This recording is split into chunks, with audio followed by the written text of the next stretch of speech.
Hello everyone. তো কালকে নিকো পার্কের পার্ট 1 ভিডিও দিয়েছিলাম।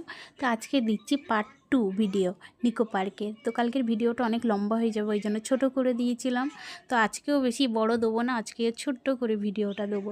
তো এই জলের মধ্যেই বোর্ডে কে কে বসেছো কমেন্টে জানাবে। দেখো আমরা বসে গেছি আর এত ভালো লাগছে এই ঠান্ডার মৌসুমে, কি বলবো।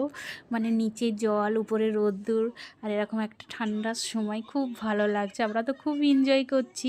আর কারা কারা এর মধ্যে এসে এরকম এনজয় করেছে কমেন্টে জানাবে। আর এই গোফাটার মধ্যে গেলে খুব সুন্দর একটা মিউজিক চালিয়ে দেয়। তো আমি একটু ডান্স করছিলাম, ভালো লাগছিল, এরকম একটা মিউজিক চালিয়ে দিচ্ছিল। তো আমি যতক্ষণ বসেছিলাম না, জল নিয়ে খুব খেলা করছিলাম, আমাকে খুব ভালো লাগে। মানে বোটে বসে জলের মধ্যে হাত দেবো। তারপরে আমি একটু ওঠার চেষ্টা করছি, দেখছি না আমাদের বোটটা একটু উল্টে মতো যাচ্ছিলো। ফের বারবার আমরা বসে গেছি।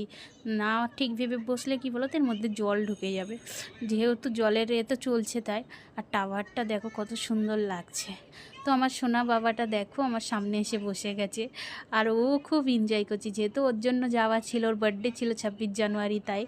তো ও খুব এনজয় করছে আর বলছে খুব ভালো লাগছে। এটা নিয়ে আমরা নিকো পার্কে এমন না প্রথম গেছি, অনেকবার গিয়েছি, কিন্তু এবারে আমাদের অনেক একটু দেরি করে যাওয়া হলো। তো ফের একটা গুফার মধ্যে আসলাম, তো একটা মিউজিক এত সুন্দর চালিয়েছে, মানে এখানে ঘুমিয়ে পড়ি। আর আমরা বেশিক্ষণ থাকলাম না, যারা গার্লফ্রেন্ড বয়ফ্রেন্ড আছে তাদের জন্য হেভি আছে, এর মধ্যে বসে থাকে মিউজিক শোনক কিছুক্ষণ। তারপরে আর একটার মধ্যে আসলাম, এটার মধ্যেও খুব সুন্দর।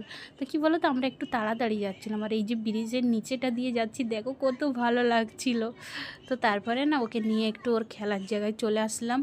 ও একটু স্লিপ চললো, একটু খেললো, যেহেতু এগুলো ওর করতে হবে। ও ফ্ল্যাটের মধ্যে থেকে থেকে এসব কিছু করতে পারে না, ওই জন্য। তো এখানে এসে দেখো কত সুন্দর খেলছে।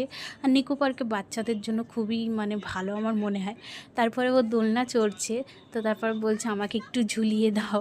তো আমি ওকে ঝুলিয়ে দিলাম, যেরকম বইতে দেখি যে মারা বাচ্চাদেরকে ঝোলায়, আমরা পুরনো বইতে দেখতাম না বাচ্চাদেরকে ঝুলিয়ে দিত মারা, তো সেরকম আমি একটু করলাম। তারপরে ও ফের এই জন্য দোলনাটায় এসে বসে তারপরে এই বোর্ডে বসলো। এই বোর্ডটাও দেখো কত সুন্দর ঘুরছে।